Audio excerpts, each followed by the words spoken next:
Alrighty, so news of the week episode on this Wednesday afternoon, and the first news is definitely a big news in terms of roster moves, and also could be a landmark moment in terms of the league history. And that, of course, is there is a report suggesting that MLS is finally going to add a fourth DP spot starting in 2024. Now they are reported to be voting on this in December, and there are definitely some owners that are against them. Mostly teams are spending in the lower budget in the league that are against the fourth DP rule, but there's also reports saying that it is going to go through and that indeed we're going to have a fourth DP spot. Now, obviously, this is definitely going to help in terms of what teams is going to spend because I think it is pretty clear that under the current roster rule, they need to change because of the amount of games some of these teams are playing, and especially with just added competition that we've been getting with the Leads Cup. And there are teams that are playing like 50 and 60 plus games this season, and with the current roster rule, it's impossible for those teams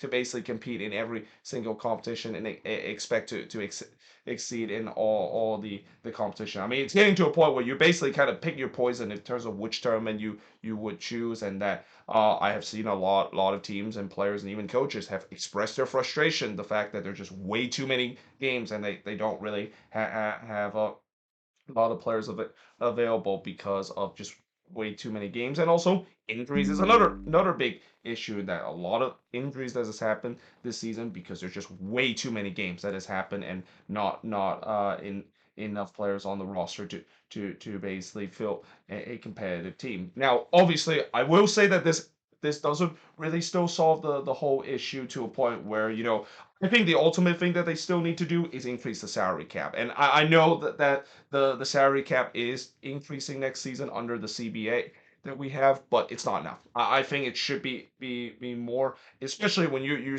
seeing some of these teams under the current roster rule. They filled up all three of their DP spot, but they just don't have enough players in terms of filling up their roster because they're just slam up in the cap. Like every team is pretty much maxed out in terms of the cap space that they had right now, and that yeah, I do think that that's going to be something that they might think about in the future, or maybe even use this as a talking point and maybe pressure the league to increase the salary cap, because I do believe that under the current salary cap, even if they add the fourth DP spot, I still don't think it's enough for teams that will be able to say that they can field a decent roster and basically compete in every single competition. I think there's definitely going to be sacrifice that is going to be made, and that I won't be surprised teams will still complain about the fact that there's just way too many games right now, and we just don't have the roster depth to do so because the league basically hamstring us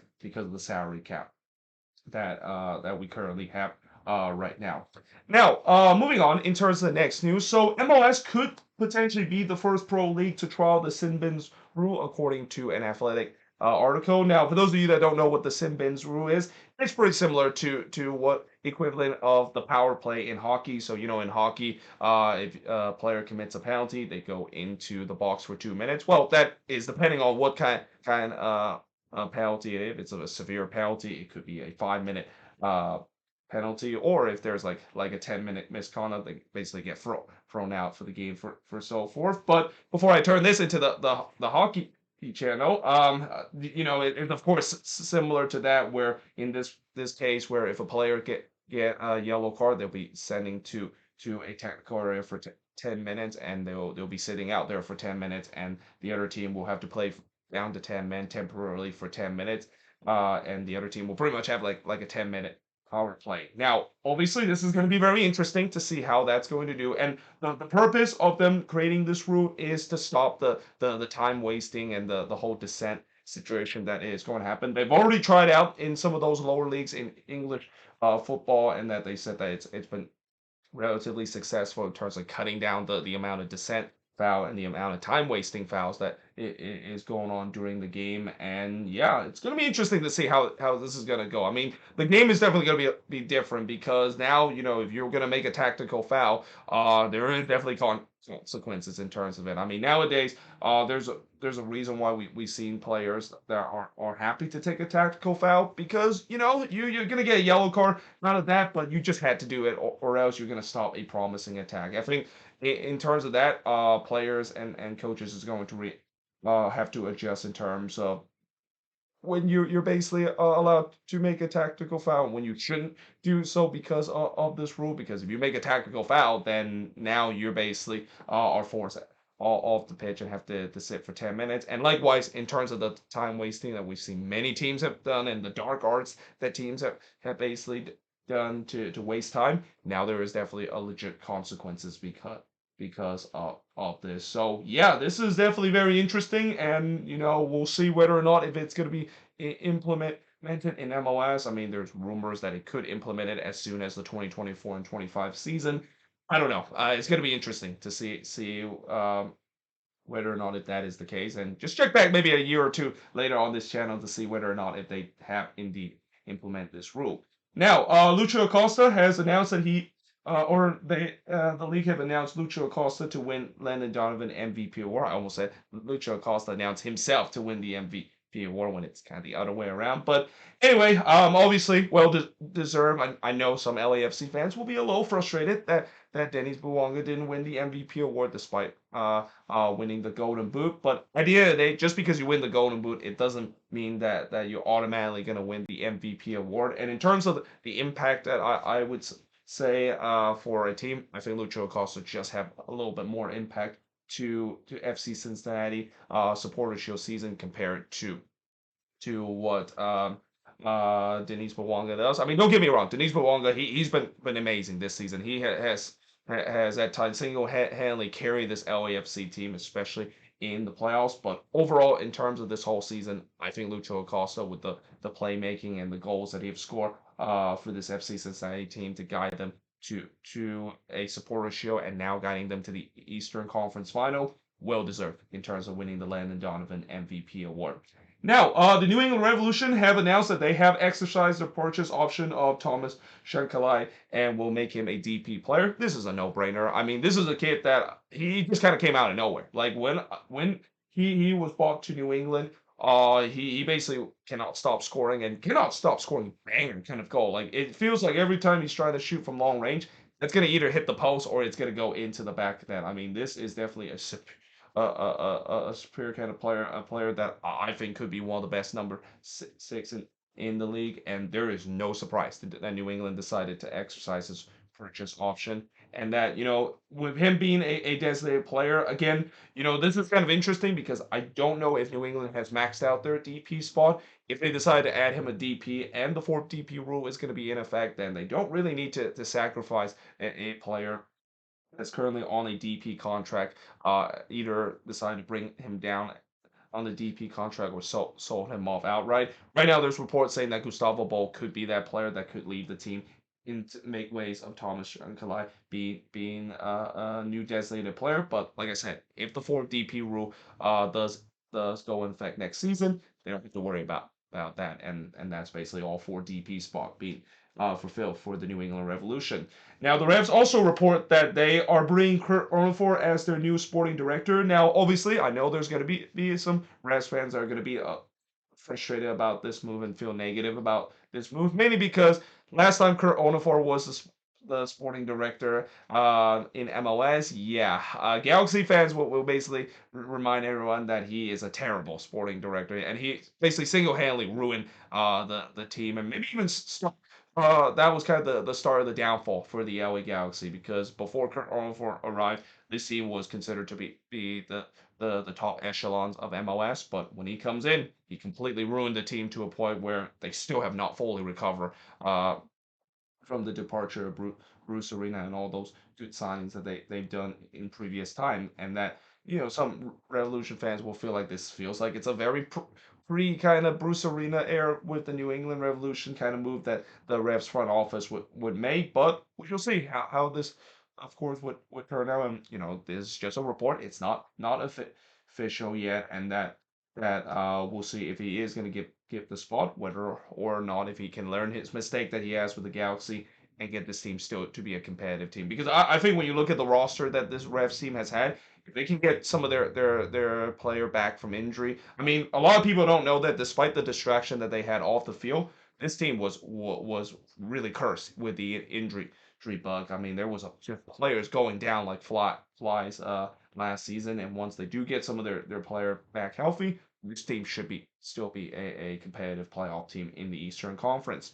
Now, the New York Red Bulls, they're looking to sign RB Leipzig and Hungarian international goalkeeper Peter Galacsi. Now, obviously, if this is going to be a signing, there is definitely question of is this mean that Carlos Cornell is going to be move on to another team and maybe go the other way in term to the move, because the Red Bulls, they're a team that when it comes to signing, they're known to sign some player from their other Red Bulls franchise like RB Leipzig or RB Salzburg, and it feels like this maybe could be a trade. We could see Peter Galacci being with the Red Bulls and Carlos Cornell basically sent to RB Leipzig, and I don't think that's a bad move, considering Carlos Cornell has proved himself that he deserved a chance in Europe, and that Peter Galacci, I know he is coming out of a torn ACL injury, but he's still a very decent goalkeeper. Some might even say that he could be an upgrade to Carlos Cornell. But yeah, we'll see whether or not if this move indeed is going to happen. But now moving on into the next news. So the Chicago Fire, they continue to stumble themselves in terms of some of the off-season moves. So after fans had the backlash of Greg Hitz being extended as the sporting director of the team. Now it seems like they're looking to acquire New York Red Bull striker Tom Barlow for up to 400,000. Yeah, I mean, obviously, I think if you follow this league closely, or even if you are a fan of the New York Red Bulls or the Chicago Fire, Tom Barlow is not worth 400,000 delegation of money. In fact, I mean, the fact that a team has the audacity to try to trade for Tom Barlow is kind of insane. But that's kind of how it is with the Chicago Fire. And again, I feel so bad for Fire fans, the fact that they have to deal with this for another season, and that it just feels like it was kind of insane that they decided to bring back Greg Hitz when everyone in the Chicago Fire fan base, and even MLS fans in general, know that Greg Hitz is not a quality MLS sporting director, and he is not really getting any success to the Chicago Fire team that a lot of Fire fan thought that he would be when he came into this team as the sporting director. Now, Inter Miami, they're looked to release Dixon Ororo as they feel like they have enough depth in his spot. Now, this is something that I don't usually see a lot of team openly said that we're going to release a player because we feel like we have enough depth in that spot. And in the case of this Inter Miami team, they do have a lot of depth in terms of that midfield spot, especially once they get Gregory back in this roster. And if they do decide to let go of Dixon Oro, I won't be surprised. There's going to be a lot of MLS teams that's going to look to sign him off of free agency. I think he could be one of the harder free agency commander this off season, because I think he's a really good player in his spot, and it's just kind of unfortunate that he's kind of now down in the depth chart, because Inter Miami has really just reconstructed their roster in the summer when Lionel Messi and his friends decided to completely change the team forever.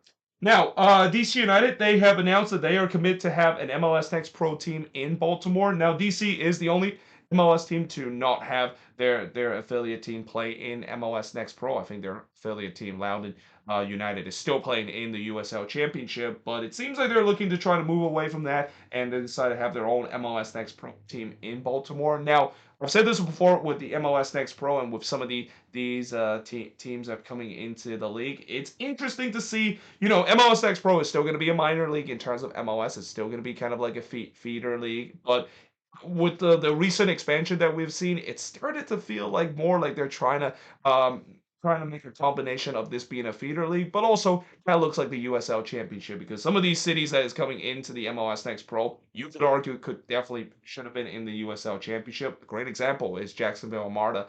I was kind of surprised that they decided to go to MLS Next Pro. I thought that they would go to the USL Championship. Essentially, they're not affiliate to any team, and we have seen before when you're not affiliate with any MLS team, it hasn't really quite worked out. I mean, just as how Rochester, New York has looked like. But yeah, this is going to be interesting to see whether this is going to be true, and I do think that for Baltimore, I feel like they deserve to have their own USL championship team rather than joining the MLS Next Pro, but we'll see whether that, of course, is the case.